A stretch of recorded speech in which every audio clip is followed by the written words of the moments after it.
His name was Al Pining, and it was at the Illinois School of Professional Psychology in Chicago. It had to do with a course I was taking in hypnosis. Is that an accredited school? It's working on its accreditation right now. It's a new school, and it's going through the process of it. Here's your sheet, please. Pardon? Here's your sheet.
I'm not going to last on this. I may as well switch right now.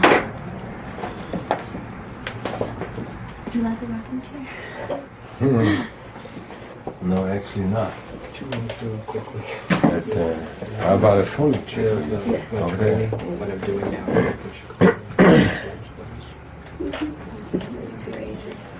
Their ages? My age. Yours, there's. Over there. Downstairs, I'm more grounded.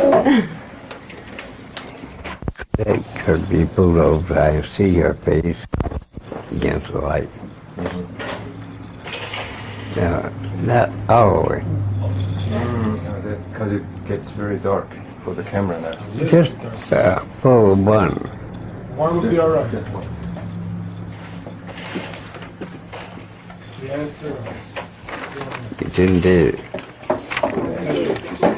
up there. is More facing the Erickson.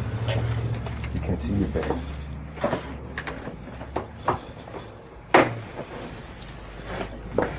Better now.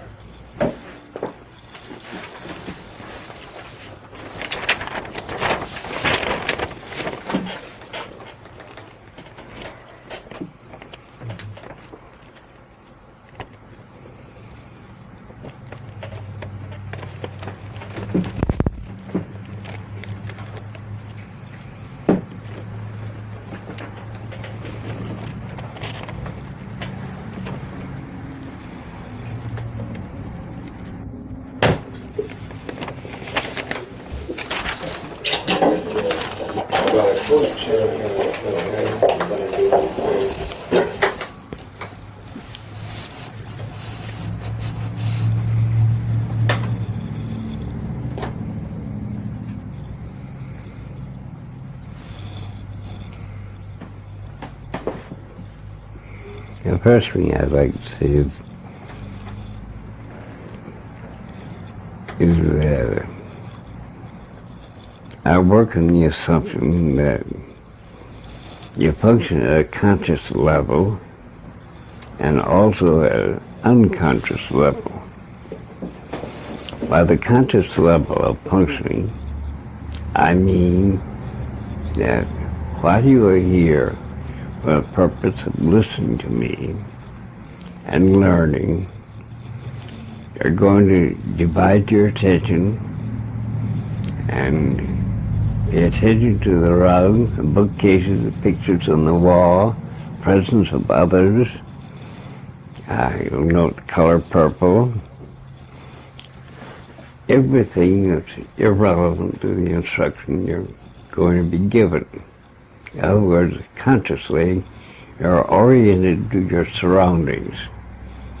Your unconscious mind, however, is inwardly oriented, and it makes use of learnings that you've acquired over a lifetime of experience. And in your conscious functioning, you depend upon those learnings, or rather you depend on the end results of those learnings. You know how to walk. Do you think you would tell me how you walk in a straight line down the street Barely. at a steady pace? Do you think you could? Not really. Why not? There's just too many things that I think about when I'm trying to do it. I think I could tell you about how I try to balance, but while I'm concentrating on balancing, I'm not also thinking about You speak louder. While I'm concentrating on balancing, I'm also not thinking about other things that I might be doing. Which leg I lift, and sometimes I don't think about how high. Well, so will you describe how you walk down 6 blocks? Street with no traffic. Right Any down the kind. center line. In a straight line, yeah. At a steady pace. I don't, Could you walk at a steady pace I think so, I'm not sure. in a straight line? I think I'd have to really concentrate and keep doing that. I'm not sure. And would you succeed? I don't know. Why don't you know? Because I haven't done it. And it depends on how much I would continue, how important it was to me, how much I would be willing to keep concentrating and working on it. If you were hired to walk down the street, no traffic, walk at a steady pace in a straight line, could you do it then? I might. I don't know. What would you be likely to do? I'd probably have a hard time keeping the pace. I might be distracted by things around, and I also would have a hard time What things? staying in a straight line. Anything on the street, storefronts, an airplane going over, other people, even if there wasn't any traffic. How would you show that distraction? I might slow my pace. I might quicken my pace. I might veer off the line. I think along with my age, my hearing is Talking softly. So I might veer off the line. why would you veer off the line? Because if I weren't concentrating on staying on it, my balance, I don't think my balance would keep me right on it, and I'd be moving towards whatever I was interested in, What would you move toward? whatever I happened to notice. Well, speaking as a person, what do you veer toward? Speaking as a person.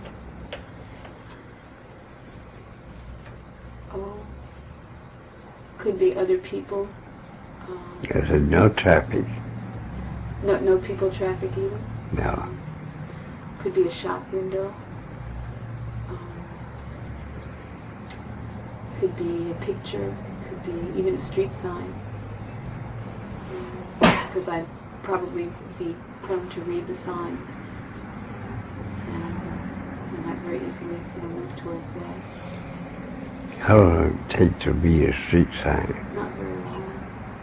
But long enough, I think, to keep me from concentrating on what I was doing. And you? If I were asked to walk a straight line, if it were an assignment, I would really have to make an effort to concentrate to walk down a straight line. I normally don't pay attention to whether I walk straight or how. Could you walk at a steady pace? I would have to concentrate on it. Why? If the assignment were that I had to walk down a straight line at a steady pace, I would really have to concentrate on it. Could you do it? If someone gave me the assignment and the assignment made sense to me, I would try my best to do it. If it didn't make sense, I'm not sure. Why couldn't you walk at a steady pace.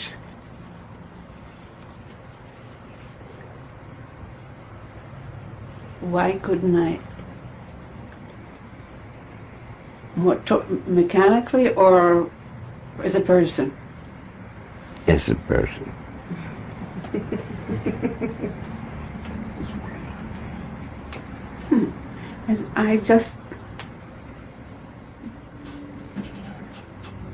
I guess I wouldn't do anything. I don't do things just at a steady pace. The pace changes Why? depending on the situation, how I feel.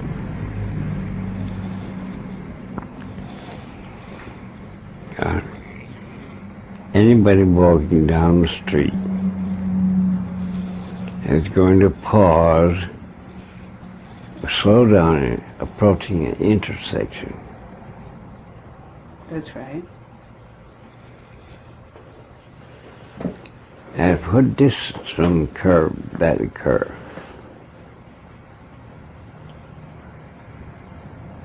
At what distance would one pause for an intersection? That depends whether one pays much attention or is preoccupied with some thoughts and suddenly there's the curb and you have to stop. Or you would watch people, you see that they start to slow down at one distance from the curb when there's a stoplight. Right. A different distance when there's a stop sign. Right. And at the curb, what would they do? They would, if it's a sign, they would stop. If it's a light, depending on what the light was. Yes. What else would they do? Pedestrians or drivers? Pedestrian. They may jaywalk. If the light Now, is... at the approaching intersection, going to look right, left, and up the street.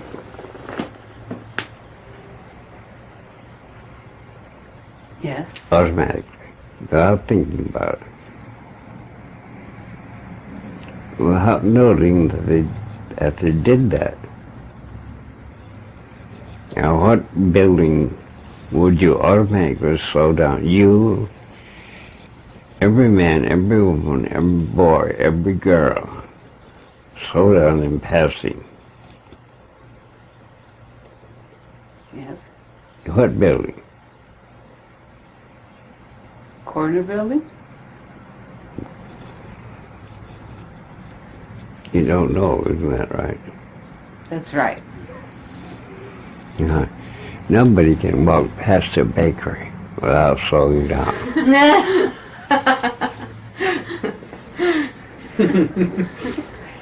It's for a diet and you don't want to look at it. Then you quicken up. Because you're afraid you'll be tempted. You might not. It's true. But the aroma around a bakery acts as if it were a thick blanket you were walking through. You automatically would slow down. Now, do you know how to stand up? Up till now, I thought I did. At this point, I don't know. How would you tell me how you would stand up? Describe it in words? I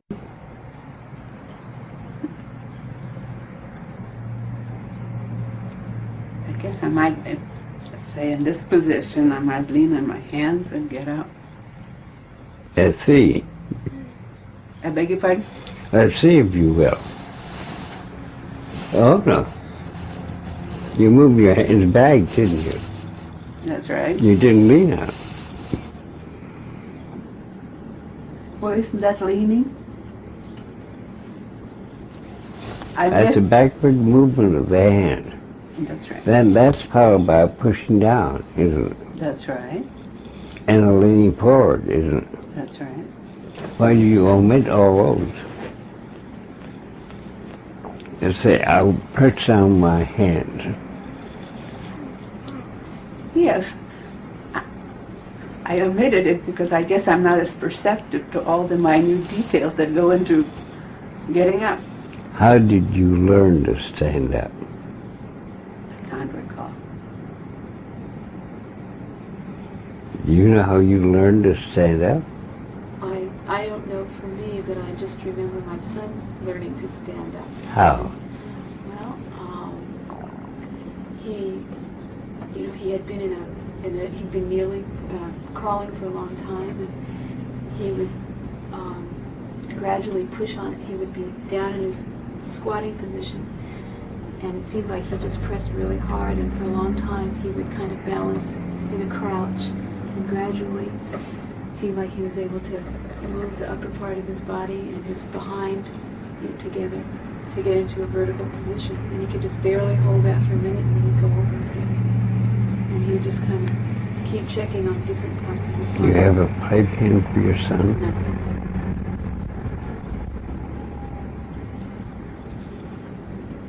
The first time he stood up was at a tennis court, and he was very interested in holding a ball. And he couldn't hold the ball in both hands and still crawl and carry it.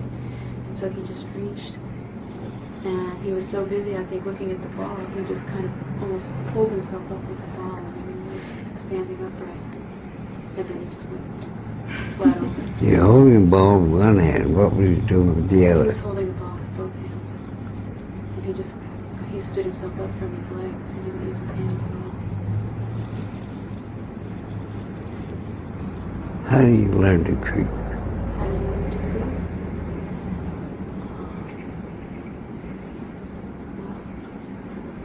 I don't know exactly. He figured it out, and gradually his swimming kind of motions and swinging motions he put together to get some. How do children in general learn to creep? Certainly not by instruction. I think they learn. Hmm? They learn by kind of by experimenting, by just using their arms and legs and moving them, and it seems like it comes together for them. How did you learn to stand up? I think it was kind of automatic. How can anything be automatic without first being learned?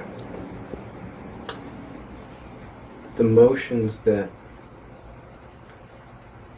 kind of came together when I stood up seemed to be an accumulation of things that I must have An tried to- accumulation of what learnings? An accumulation of what? Of what learnings? Of things of movements I had made before and seemed to be able to do again. I seemed to know at some level that I could do this motion, make this motion, and have it fit in with other motions, I guess. How did you learn to put them together?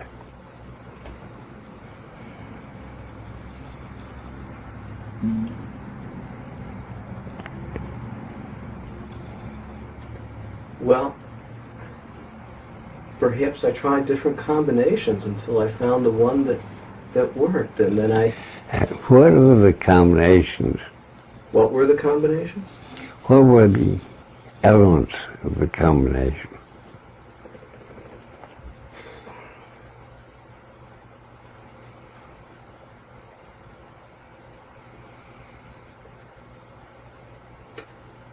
Elements.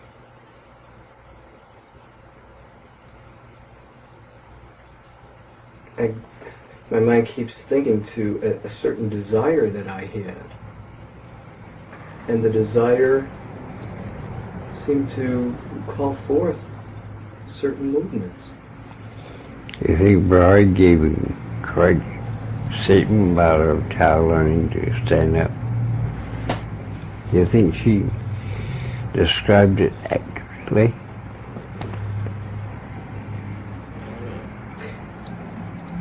The movement itself?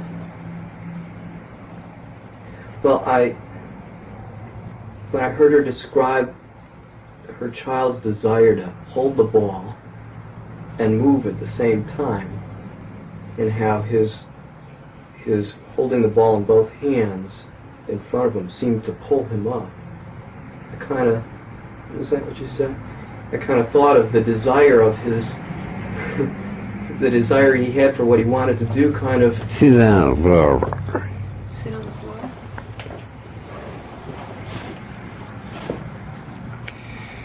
Now, stand up the way you said your son He stood was up. squatting. Wait a minute, you're He wasn't- using couch. Well, he wasn't sitting, he was squatting. That was one difference. Because he was like this. And he was leaning over, and he held the ball. And he took it in his hand like this. And he just pushed himself up. How did you learn to squat? How did he learn to squat, or how did I learn? I think it was,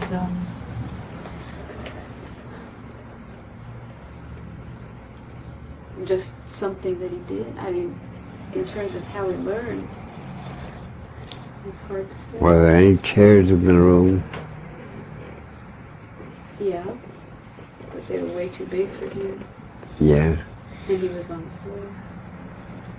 Were the legs of the chair on the floor? Mm-hmm. Could he have taken hold of those Mm-hmm. And pulled himself up. and pulled himself up? Yeah. Don't you think that's the way he did it? You mean at the very beginning? Mhm. First times? Yeah, for a long time he pulled himself up. He had to pull himself up. Mm-hmm. What was the next thing he had to do? Well, it would then he would have to just let go, feel some kind of balance, and then experiment with letting go with one hand and letting go with the other. Do you know what the next step is? After standing up? After pulling oneself up.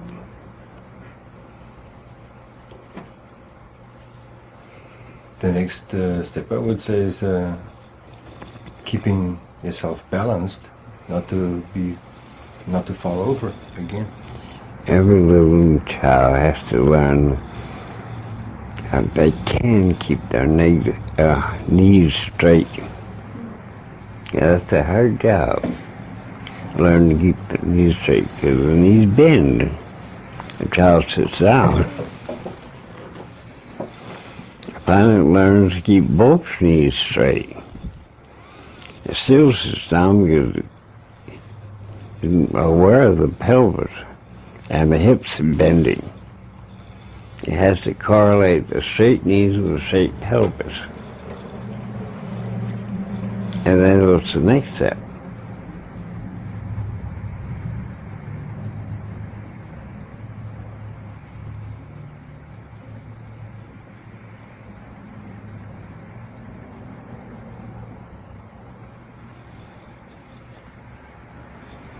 You stand beside a chair and you hang on. You keep your knees straight and your hips straight. And then you lift one hand and alter your body balance. You have to learn how to move the hand and your head and shoulders. And then you have to learn with the other hand. And then with both hands. First is 4 areas of support. Feet and hands. And you got to make allowance for all the hand movements, head movements, shoulder movements, and so on.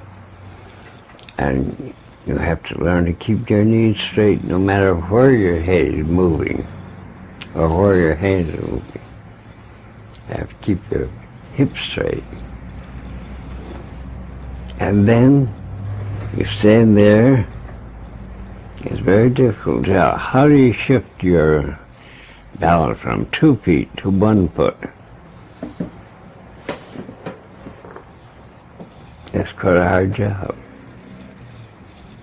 And you have to learn to shift it to the right, then to the left.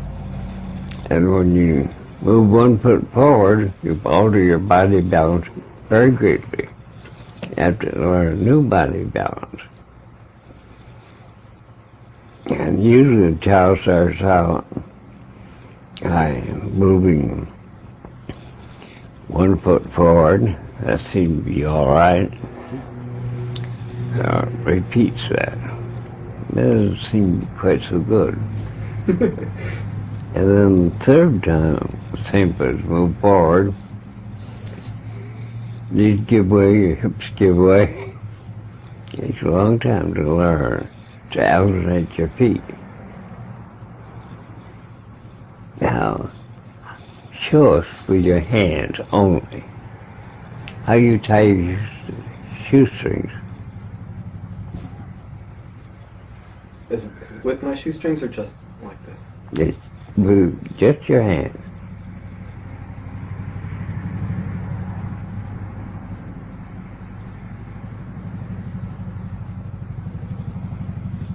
And how do you button your jacket?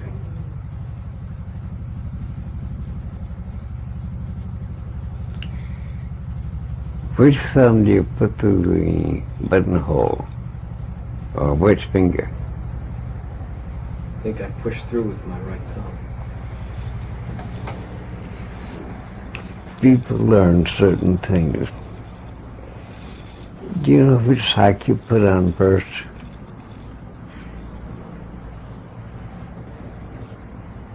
My left one. Why? I don't know. Which shoe do you put on first? My left one. Why? I don't know that either. I I first don't went to, recall making a decision. when I first went to college, I watched my roommate. Oh, he was dressing. I was sitting at my desk making notes. He wasn't very curious about that. After 3 weeks observation, note taking, I asked him, which leg your trouser you put on first?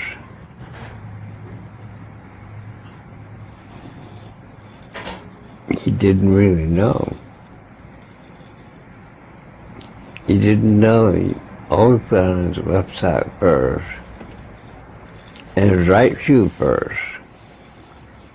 And didn't know he always buttoned up his shirt, from bottom up.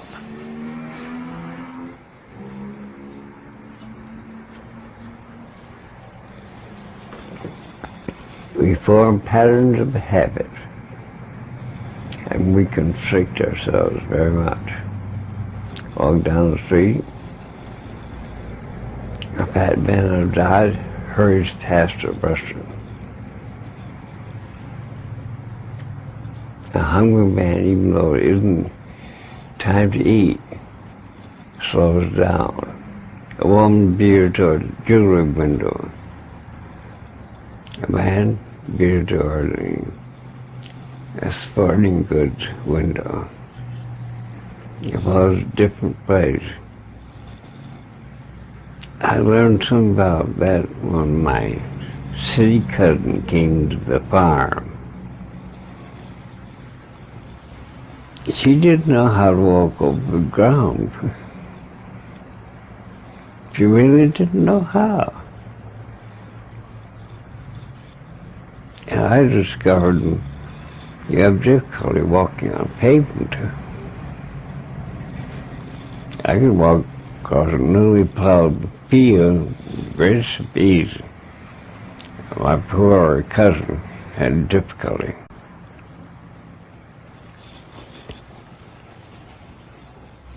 Yeah, David Rappaport wrote the book on memory. Excellent book. And he came from Austria. Working at a manager clinic.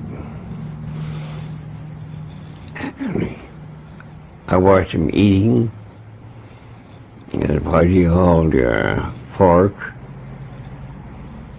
How do they hold a fork, Europeans? Oh, left hand.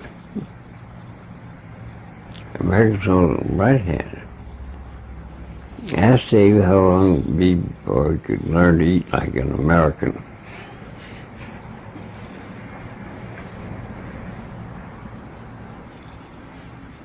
One morning I had a breakfast in a hotel in Chicago.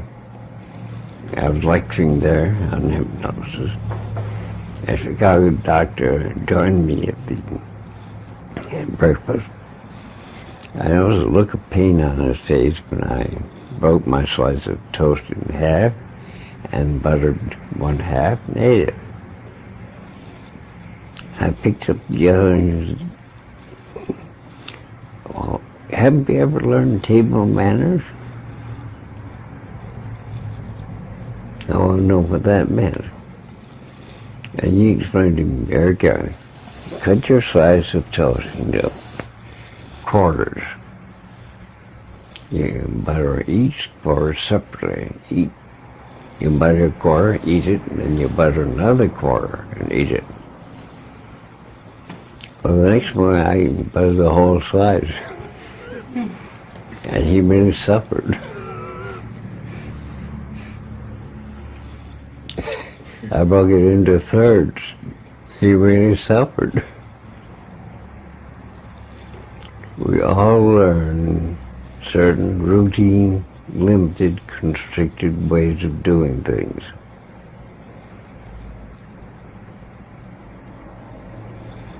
I know of only one person who learned to sit up, stand up, and walk. In between steps. And my youngest granddaughter learned to create using only her right hand and her right leg. It just carried the others along as baggage. Yeah, she could creep everywhere using only her right hand and right leg. And then began using both legs and both hands. We all have our own peculiar ways of doing things.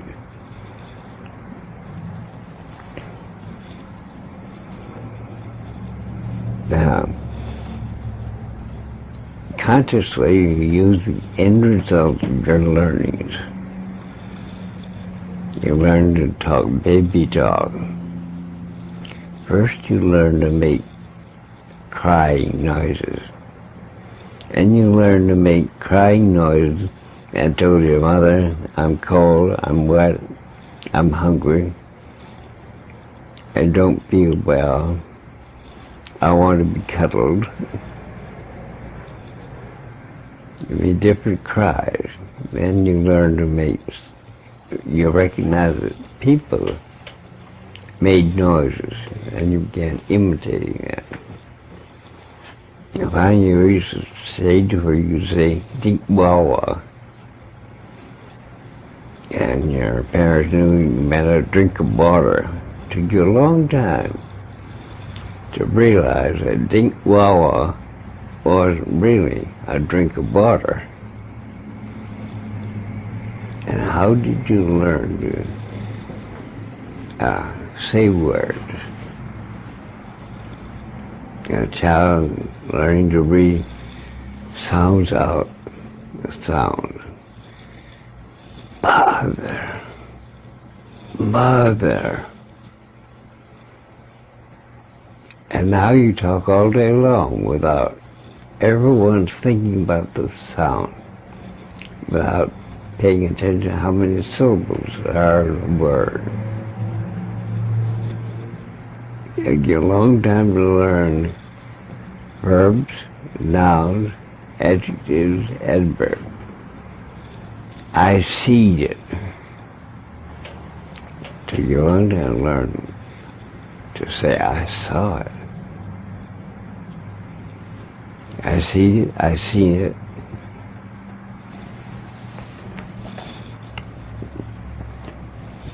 Yeah, same way in writing. Do you know how you learn to write?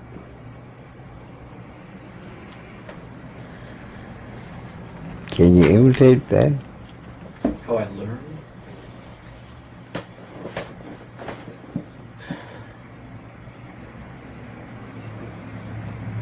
my memory goes back to picturing myself in school, All right. and in the front of the class there'd be these big charts with the letters and arrows on it, which line to draw. And I'd be sitting there with a big piece of paper Yes. and a thick pencil, practicing. How do you practice drawing a first straight line?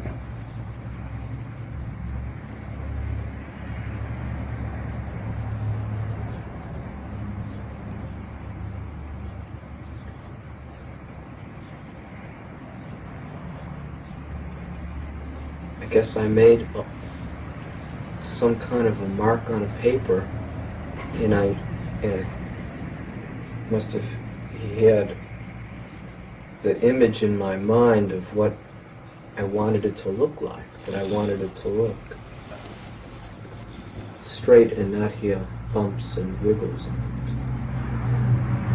And I tried to... What were you doing with your feet at the time? I think I am like this. What were you doing with your shoulders at the time? With your head? I picture my body being cocked in concentration.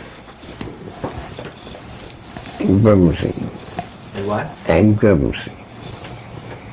Watch children learning to write, and they move their feet and their hands and their head, and they grimace. Screw up their faces. Once you've learned to write, you don't do that. Don't you recall your teacher saying, write with only your arm, with only your hand? Do you? I don't. Well, I'm trying to get across to you is that you know so many things that you don't know you know. A newly born baby, even baby a month old, doesn't know how to shed tears. He knows how to cry and shed tears. And when a baby eats solid food, when does it secrete saliva? Are you asking me a question? Hmm? I'm sorry, I missed it. Now, a baby eats solid food, when does it secrete saliva? I don't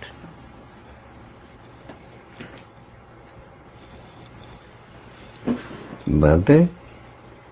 Well, what do you mean by when does it secrete saliva? Like year-wise, or when it eats the food does it secrete the saliva? You know, babies drool a lot, don't they? First step in learning to secrete saliva is drooling, without relationship to eating. After a while, they learn to secrete saliva in relationship to eating. What else do they learn about saliva? They learn that they can spit. Hmm? They learn that they can spit, blow bubbles. Yeah. You secrete a different saliva for fats, a different saliva for proteins, a different saliva for carbohydrates. It's the first time you do that, isn't it? How did you learn to do that? Your body learns. Your body learns a lot of things. And you were fed your first solid food, and undoubtedly pass through your stomach without being digested. Your body swallowed your first solid food without secreting saliva. After a while, you learn to secrete saliva after you'd swallowed. You had a hard time learning to secrete while the food was in your mouth. And then you had to learn first saliva, and the esophageal fluid, and the fluids at the upper end of the stomach, middle of the stomach, lower end of the stomach, upper end of the small intestine, and so on. It's like learning ABC, the alphabet. You have to secrete saliva in a certain order, and all the digestive juices. The children learn to digest foods differently. I had a 6-year-old son who would digest beans and practically every other thing except peas. It took him over 6 years to learn how to digest peas. We learn to digest foods at different rates, according kind of in our function now. We just use the end results of a vast and long process of learning. And you say, a hand put you in a trance. Is that right? I didn't. You said, oh, Hanlon put you in a trance. Well, he was discussing the class, and he was leading the group that. All right. How do you go into a trance? Well, I didn't know. I mean, consciously, I didn't know. Until I got there, what was happening. I was actually fighting or arguing. Not, I'm not going to do this because you guys are doing something. Don't hide in that corner. Get over it. Okay. And How do you think I would put you in a trance? how do I think you would put me in a trance? I don't know. Let's go to the corner of that picture there. Put your hands on your thighs, feet on the floor.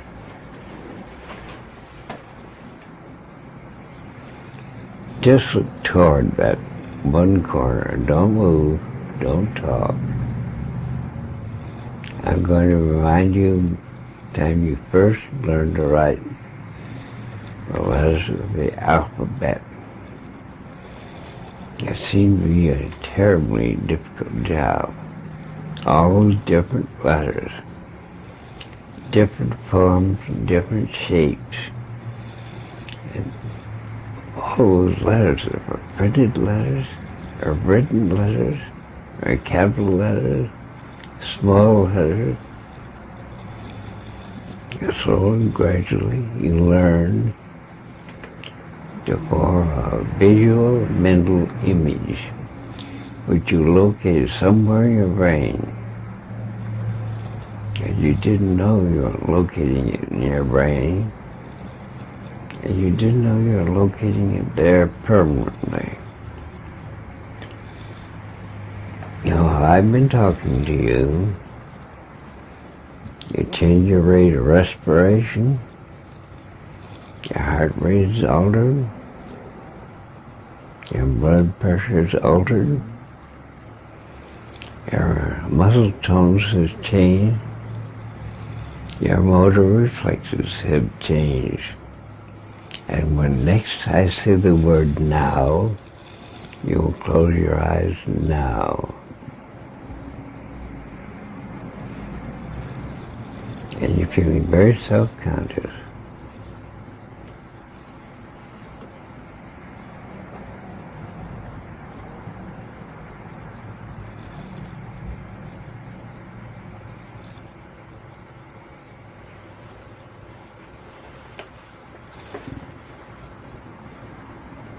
And gradually you feel more and more comfortable. And the more comfortable you feel, the deeper into the trance you'll go.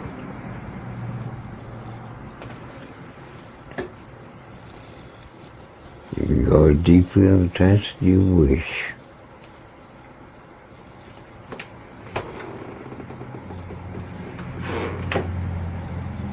You go so deeply in the trance, they'll seem to you as if you're a bodiless mind, floating in time, floating in space, sensing only my voice, and my voice can change into different voices, voice of your parents, your siblings, your neighbors, your schoolmates, your playmates, and memories will come to your mind that you forgot a long time ago.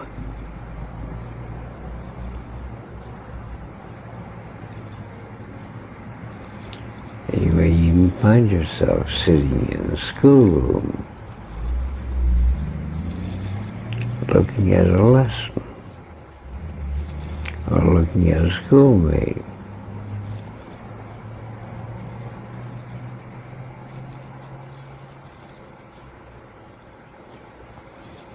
Or you may find yourself at home, eating Thanksgiving dinner, or looking at the Christmas tree, or looking at a puppy,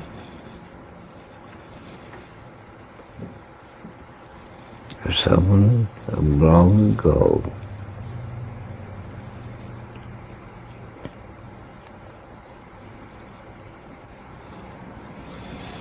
And what I'm emphasizing here is that a casual conversation, which may seem pointless, uninformative,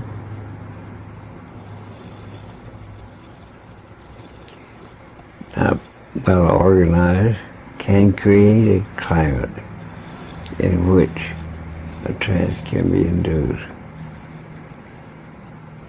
You can close your eyes now.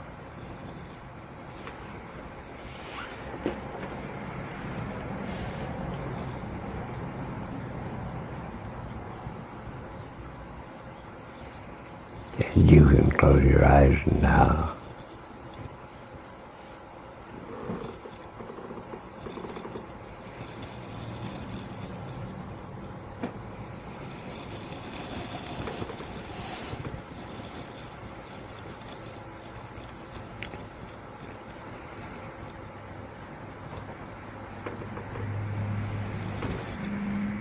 And go very deeply into the trance.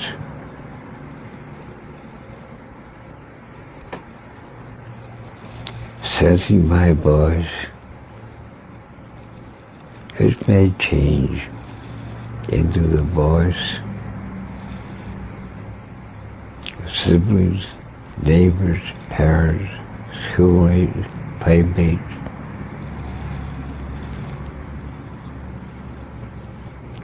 Whatever sounds belong to your childhood.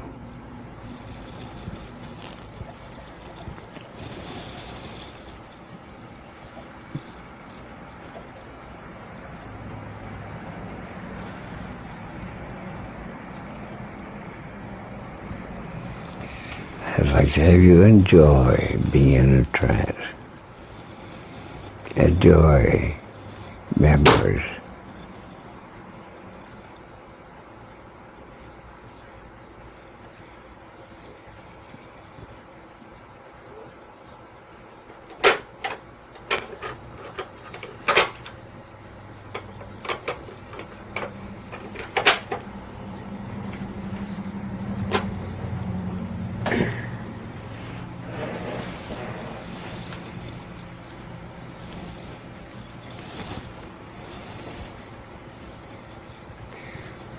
When she changed that, her right hand was immobile.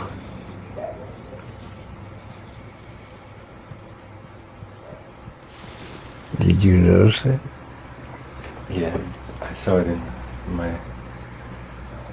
that field. You did not make the usual adjustive movements, bending over and changing that tape. He left her right hand where it was, just bent over. If I want to bend over, I'm very likely to do that. Yeah.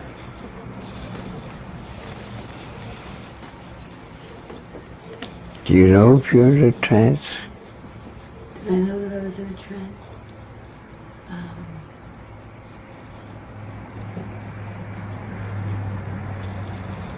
I knew that I made a decision to change it. There was a moment when Is it? I know that I was comfortable where I was, and I heard the tape go off, and I made an active decision to open my eyes and turn the tape over, rather than stay. Did you know you were in a trance? I don't know what a trance is. Do you think you're in a trance now? I'm willing to entertain the possibility. Now don't move.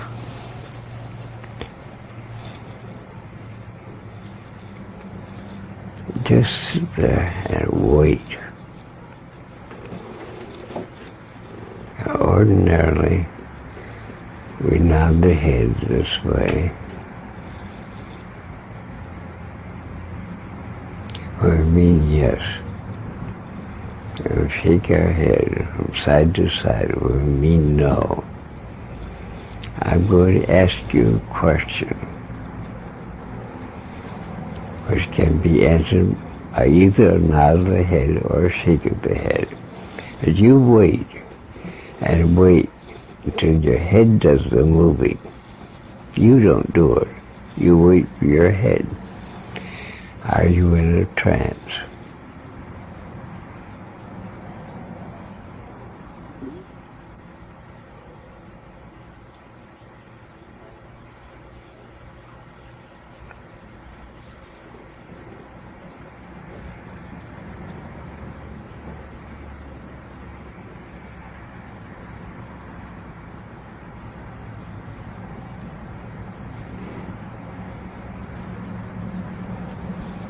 A certain irregular movement of her head that said, I don't know.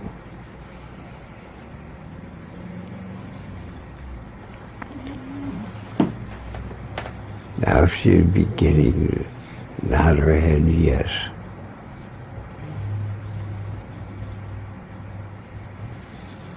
And the unconscious movement of the head nodding yes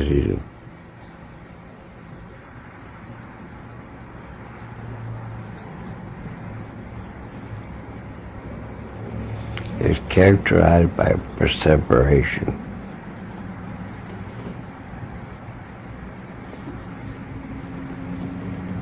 You know you're still in a trance.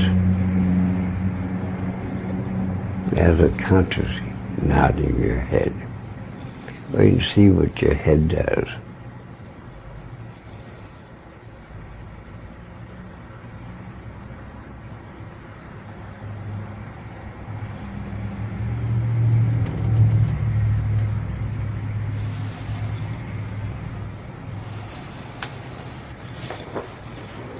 Are you satisfied with that?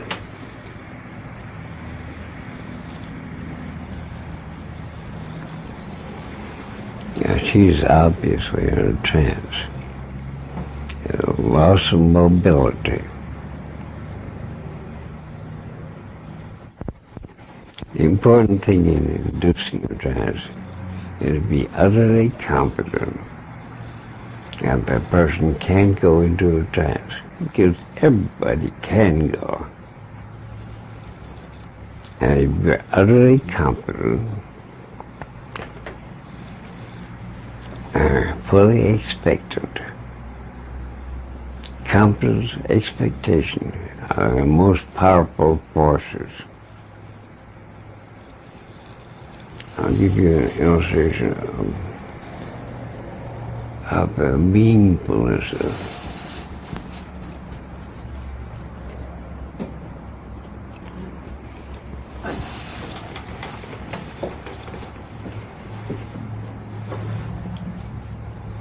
Yes, you wondered. Yeah, what? And then you drew your own conclusion. Uh-huh. And you nod your head as well as saying,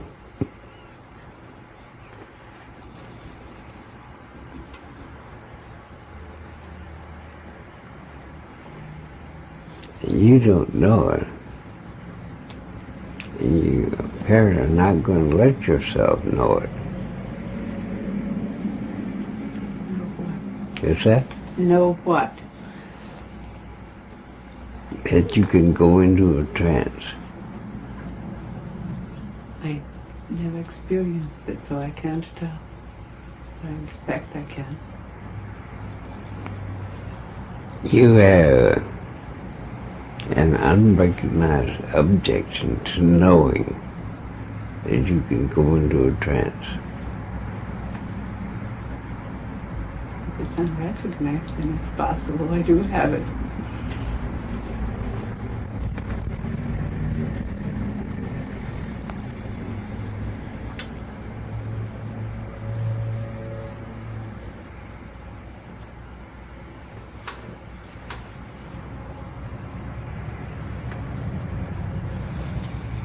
Are you noticing that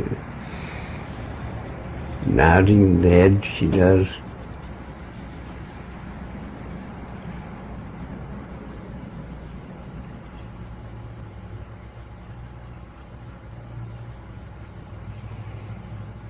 And when I began nodding my head, she altered her blink reflex.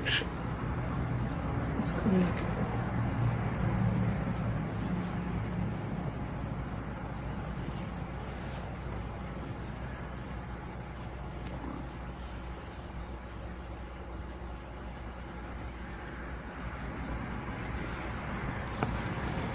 I'll be aware that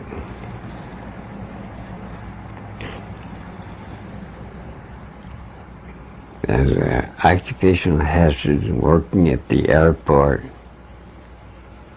if there's a tendency toward epilepsy, the rotating propellers and the shininess of the propellers and rotating can cause an epileptic seizure.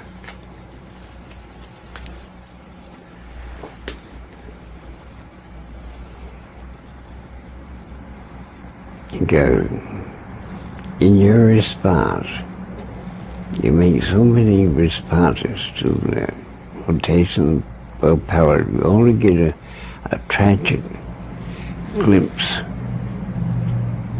And that requires an excessive amount of activity in the brain.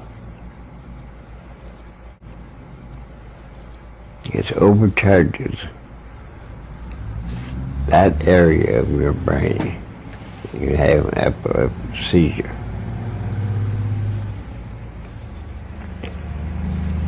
Some lay hypnotists brought out whirling discs with colors.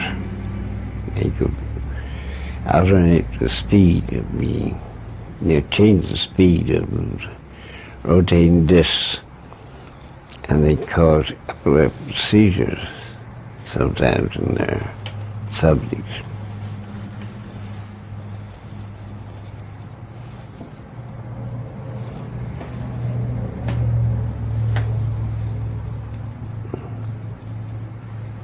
Now,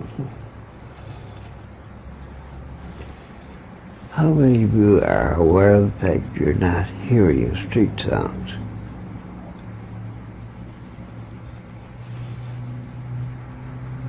Now you hear them. You had stopped hearing them.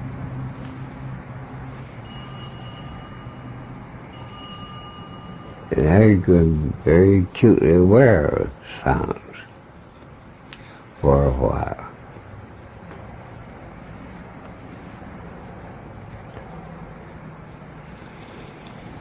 I trained the advanced marksmanship team of the advanced rifle team of the United States Army for the international shoot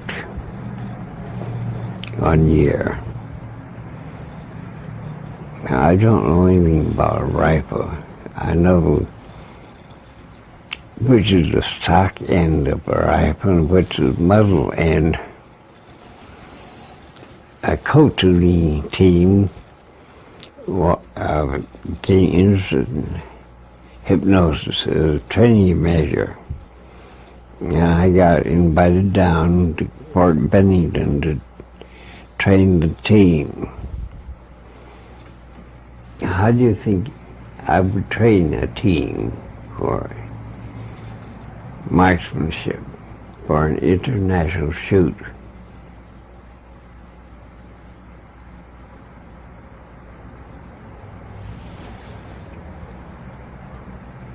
I haven't told you that before, have I? No. I knew they, members of the team knew their rifles thoroughly. I also knew what they didn't know was their own physical behavior. I used hypnotic trance to make them acutely aware of all of their body. And I'll describe how a rifle team who resigned from the Army described how he won the National High-Power Rifle Championship in the United States and worked for Winchester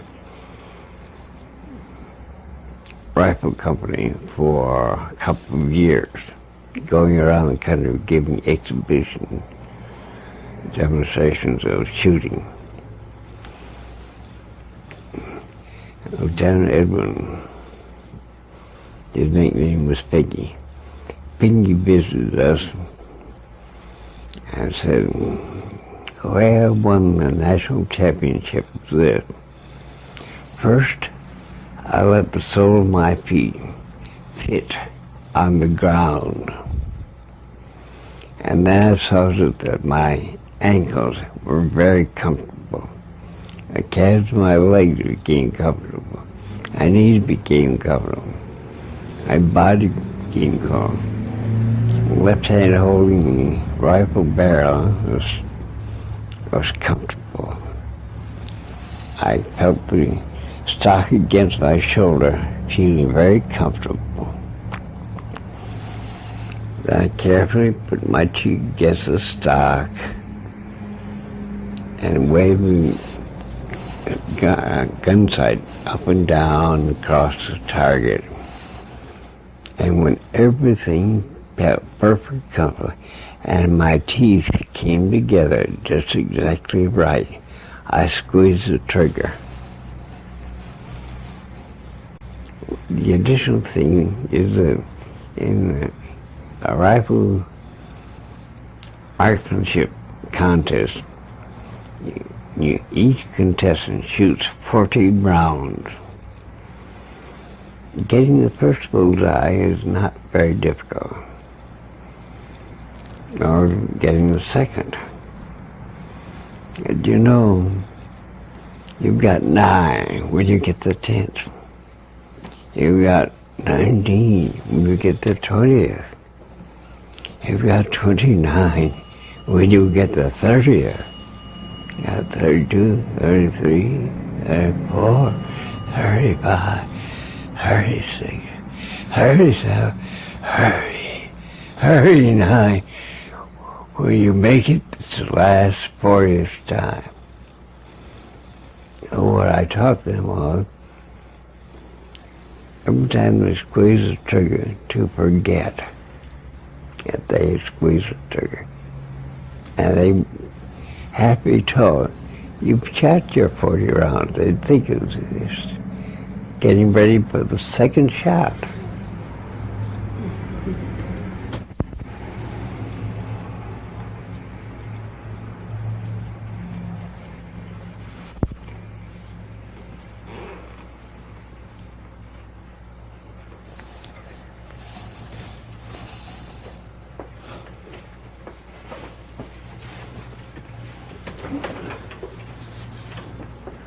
I'm Roger Bailey, sir.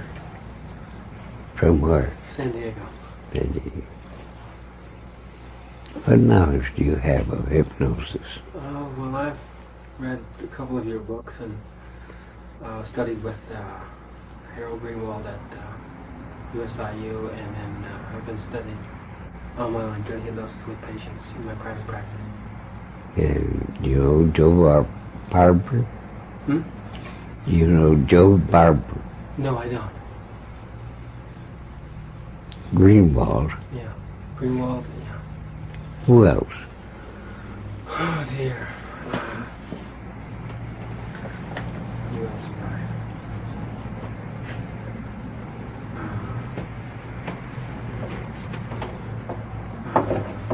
I? A fellow named Dr. Kroger out of Los Angeles. I went to 2 workshops that he presented. Have you ever been in a trance? Yes. Who put you in? A fellow named Paul, well, 2 people actually, a physician in Chula Vista, and then Paul Carter out of Santa Cruz. Paul Carter. Mm-hmm. What method did he use? What method does Paul use? Mm-hmm. Well, it's almost like a metaphor method. He just talks, and I relax and change my breathing, and out I go. Hold your hand out like this. As far away from you as you can. Look at your thumb there. And just watch your thumb moving slowly toward your face. Very slowly.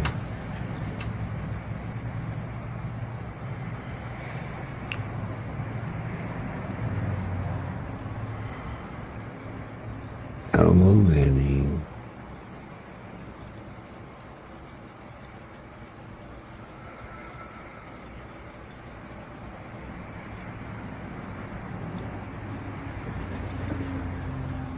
And the closer it gets to your face, the more and more you'll go into a trance. And by the time your thumb reaches your face, your eyes will close, and you feel very comfortable, and you'll go deeper and deeper into a trance.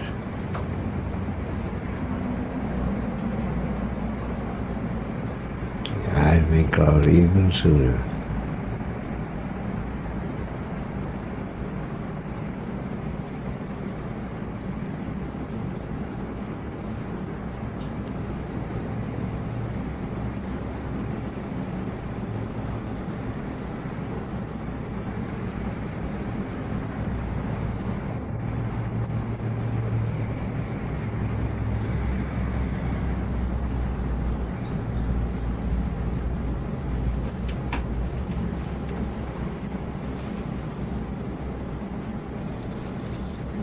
And when your thumb touches your face,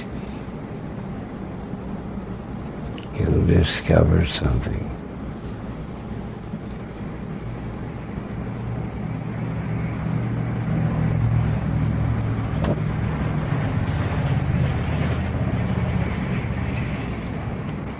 And the thing you're discovering is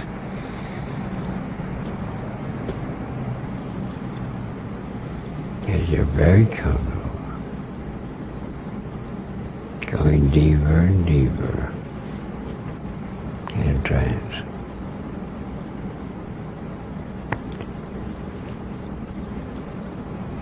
Now that's a method people can employ for induction of auto-hypnotic trances. Did I mention the mirror method? No, I haven't heard it.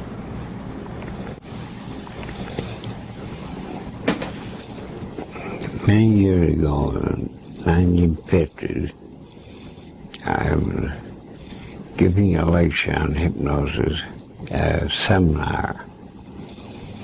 And one of the doctors attending the seminar, 6'6", big, burly man, all muscle and bone. He came up to me and said, "I'm Bulldog Drummond, and nobody, there's nobody in the whole wide world can put me in a trance. Nobody can hypnotize myself, can hypnotize me. You and the others can try all you want to, it won't work. But I would like to be hypnotized." I said, "Are you sure you would like to be?" He said, "Most certainly." "Now, how can I?" He said, "Well, I'm a bulldog. I hang on. I don't let anybody put anything over on me." I said, "Well, tonight, when you're ready to go to bed, sit down in front of the mirror and look in the mirror at the man who's going to put you in a deep hypnotic trance. You awaken about 7 o'clock the next morning. You remain in trance all night long. You awaken.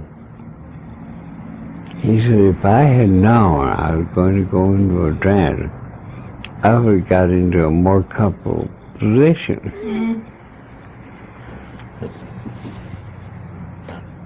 Recently I had a former 1950 patient call me up who said, I've been devoting a couple hours a day for the past year to produce auto-hypnosis. I've got a book of instructions here. I've been following, I've done everything the book says. I haven't gone into a trance. It's a book that Frank Capri wrote on auto-hypnosis. She said, yes. I said, that book is trash. All the books on auto-hypnosis are trash. Now, if you want to go into an auto-hypnotic trance, you should have called me a year ago, and I would have told you how. So, Joan, today, I'll just sit down in front of your dresser and look at yourself in the mirror. Now, first, set your alarm clock for an alarm to sound in 20 minutes. And she sets her alarm clock and started looking at herself, and the alarm went off. And as she reported later, I thought I had misset the alarm because I just started looking at myself. So this time, I made sure I said it correctly. I started looking at myself, and the alarm went off again, and the clock showed that 20 minutes had passed by.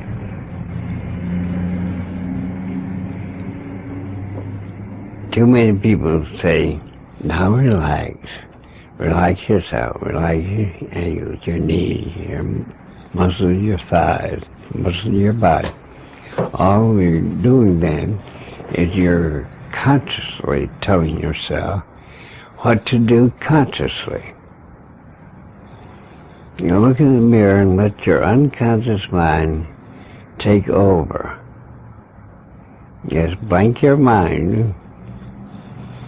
When Joan looked in the mirror, she didn't know what she was going to see there. Her mind was wide open. Bulldog Drummond sat down and looked at himself, keeping in mind, when you look in your mirror, sit down and look in your mirror, bedtime, you'll see the man who's going to hypnotize you. That really didn't make any sense to him. Mind wide open, he's wondering. and he developed a deep trance. Are you still in a trance state? Oh, I don't think so. Hmm? I don't think so. I think but I'm very much more relaxed. You what? I'm much more relaxed than when I came in. You're sure you're not in a trance? With you, Dr. Erickson, no, I'm not sure. Dr. Erickson, could you say something about what a trance state is? What's that? Could you say something about what a trance state is? Yeah. A conscious state of awareness includes your environment. Trance state, you're paying attention to the things that are important. To the things that are important. That are relevant, that are important. In Betty's demonstration of hypnosis,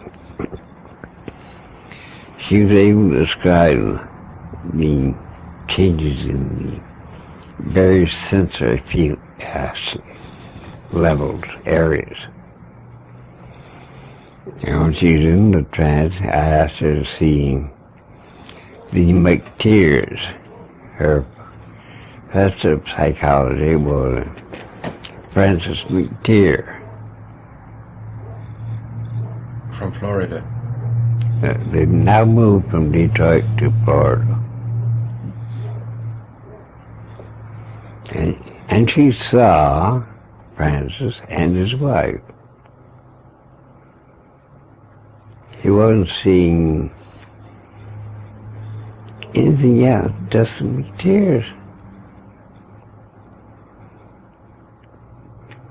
And she was making no allowance, paying any heed to anything else.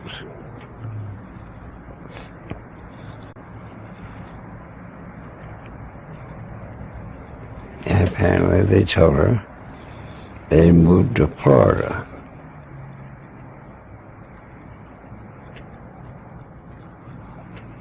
Now, she doesn't like to hallucinate.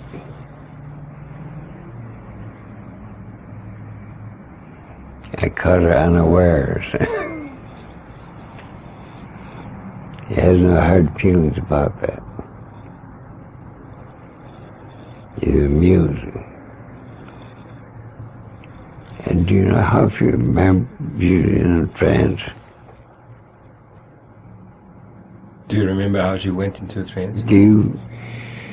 Can you speculate on how she was able to remember as she went into a trance?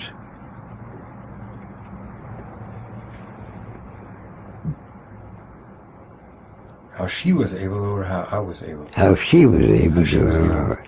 Ordinarily, when she goes into a trance, she develops a total amnesia for it, doesn't know anything about it.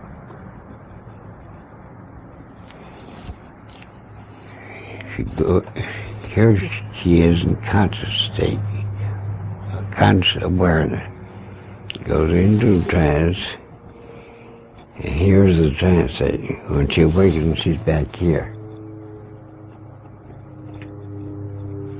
She goes from waking awareness to trance awareness.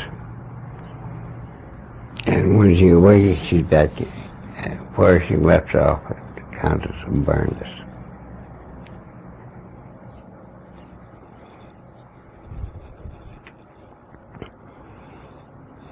It is as if her conscious awareness had not been interrupted at all. But she hung on to the fact that you two were present. I think so.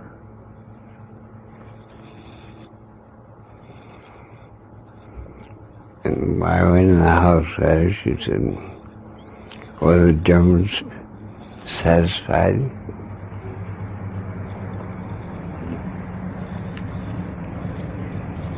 And there was one awareness. It didn't include in her awareness the presence of the others. Oh, yes.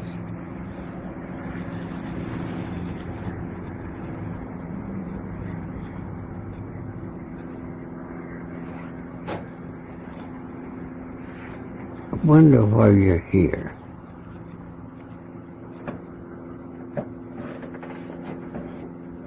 I'm here.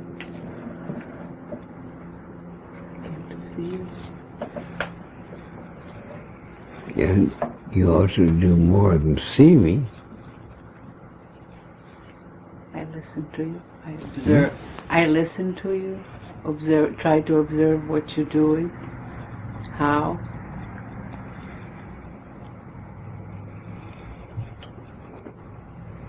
And what will that do for you?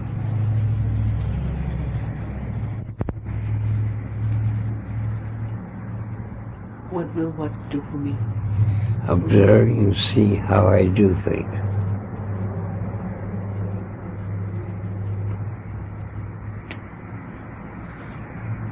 What will it do for me? Mm-hmm. I assume a lot of things. Hmm? I assume a number of things. What?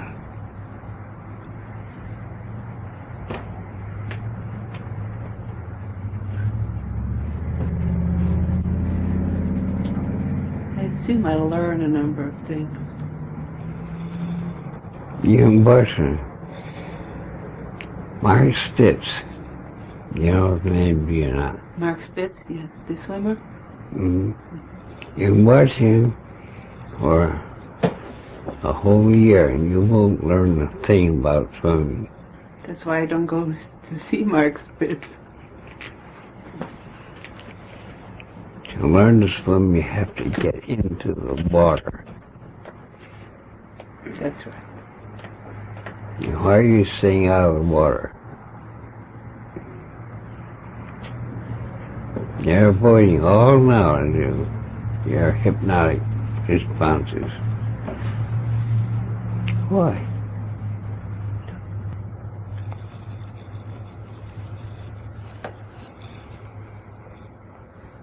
And your name is Roger? Yes, sir. How much do you know about hypnosis? Well, it depends on the situation, how much I can bring into memory. Sometimes I think I know a lot. Times like this, I don't think I know anything. Rory, tell them something about your childhood that you had long ago forgotten. Something about my childhood that I've long ago forgotten.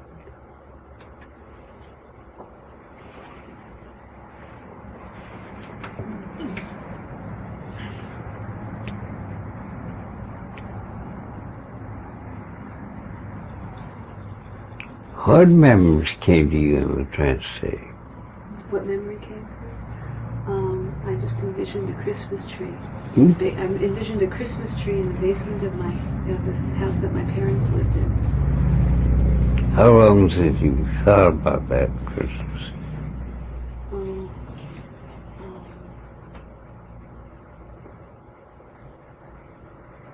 Yeah, I don't know. A long time. And when you were envisioning that tree, where were you? On the stairs, looking at it. On the stairs. In other words, you regressed. That's where I regret. What were you wearing at the time? A pair of pink pajamas. Hmm? Some pink pajamas. How old were you?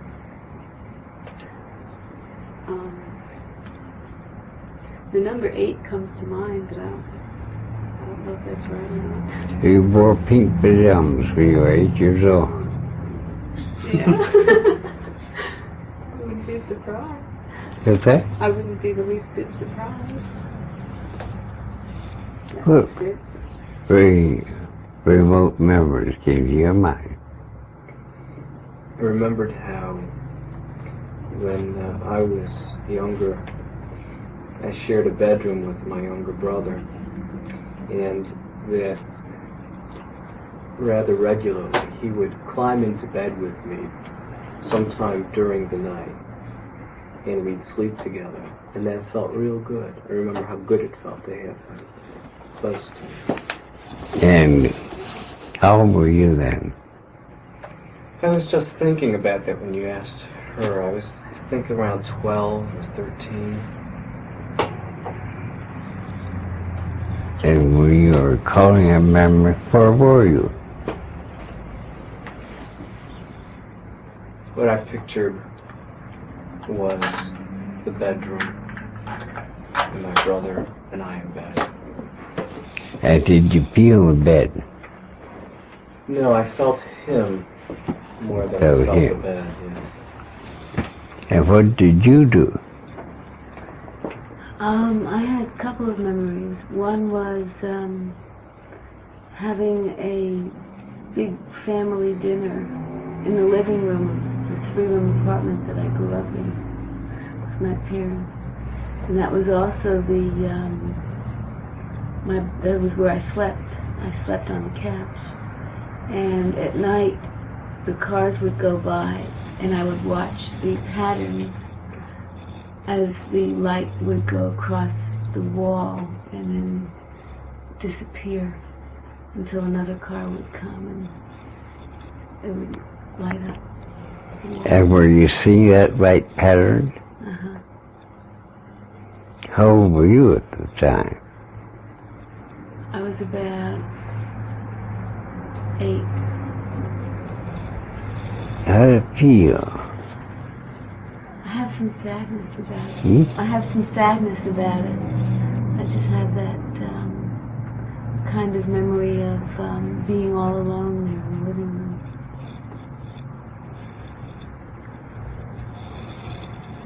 Yeah. It demonstrates how easily you can get regression. You know, you start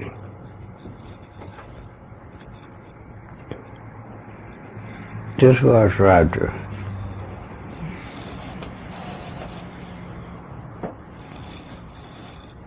Look for the corner of that up there.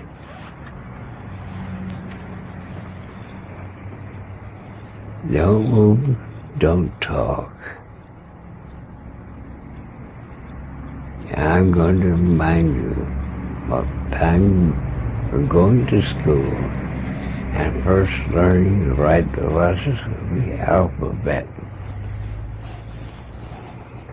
All those different letters, of different shapes and forms.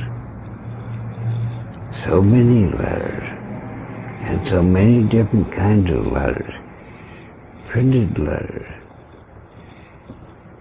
written letters, capital letters, small letters.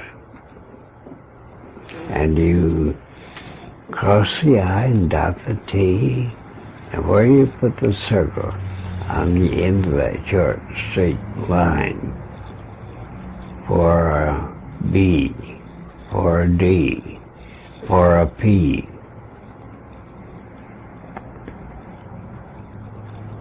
Now, which side of the circle do you put that little tail for a Q?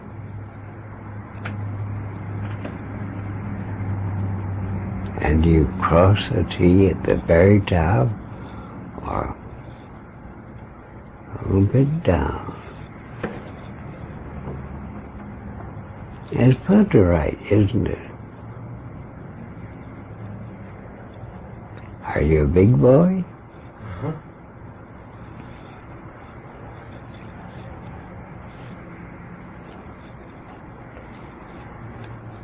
Do you ever climb a tree? Sometimes.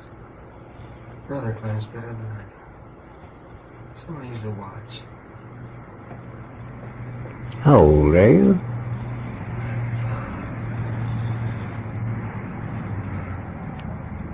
You're quite a big boy. Do you have a dog? or a cat or a bird?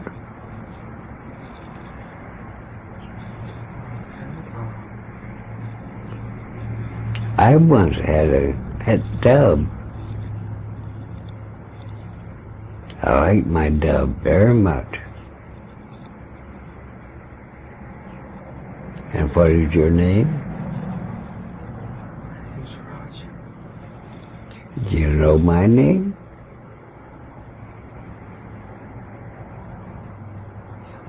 Somewhere. Uh-huh. Who am I?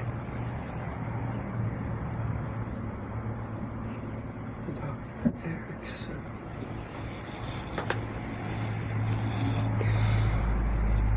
Where are you right now?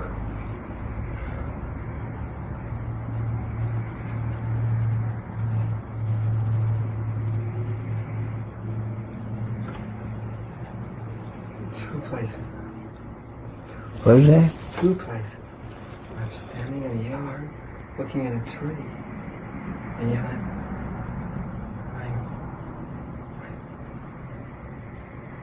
I'm here.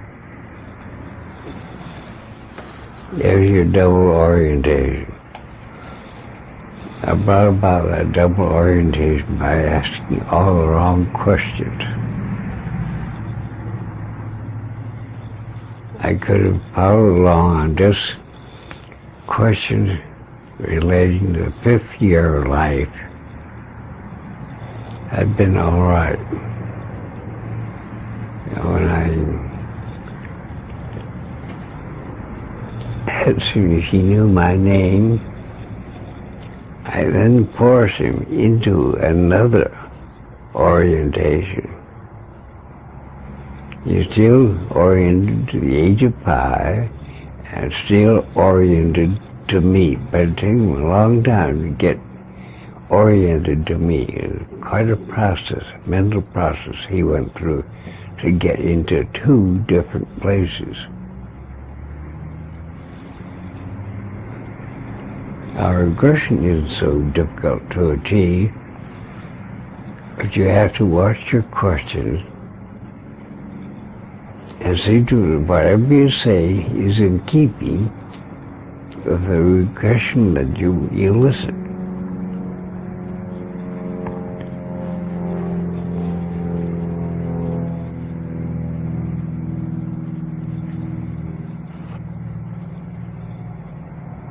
Let's go play somewhere. Will that be all right?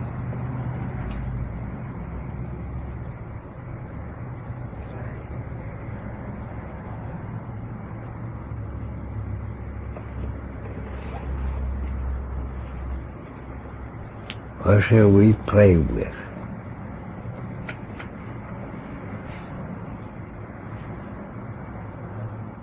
Ball. I like throwing stones. I throw them with cars. Oh, Dirt nah. clods. I like to throw stones, see if I can hit a tree. Sometimes I try to throw a stone over a tree. Can you throw a stone over a tree? Too high. You're too hard? Too high. Too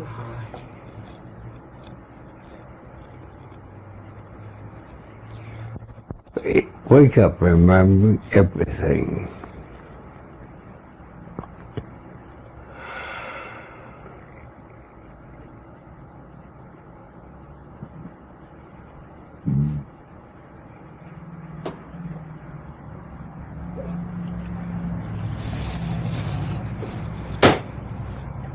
I'm really aware how heavy this arm is. It's very hard to move this arm. You can't move it. Well, I can. Maybe you can't. I have to move it. Maybe you can't. I don't think you can. It's just feels so much funnier than the other one. And now you see a demonstration of doubt as effectiveness. I should be videotaping this. I don't remember all this. What's Maybe that? I will. Maybe I will remember all this.